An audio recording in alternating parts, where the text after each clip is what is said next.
idemo ovdje pa bolno me pa prestalo me. I kraj. Šta je tu jel? Pa se znaš? Ne znam. Skorpion, nije pauk. Pa šta si ti Batman? Ne? A šta? Pa nemam pojma šta je to. Spider-Man. Aha. Ujela te pčela pa Spider-Man. Nije, ujeo me pauk. Aha. Pa ovdje tek me dva ujela. Kakve pauk I ima? ovdje, i ovdje, i ovdje. Dobro, i kakve pauk ima moć?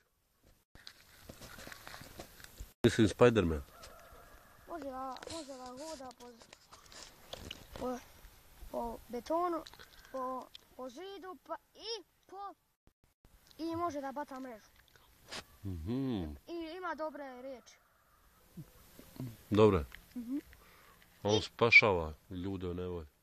Nije, on samo traži. Samo ga neko žele da unište i... Pa dobro, on spašava, on je spasilac. Pomaže ljudima, jel tako? Nije, on je opare da oni kraljeviće ne dobiru. Pa dobro, znači dobar je. Spasilac. Aha, dobro. I kralj.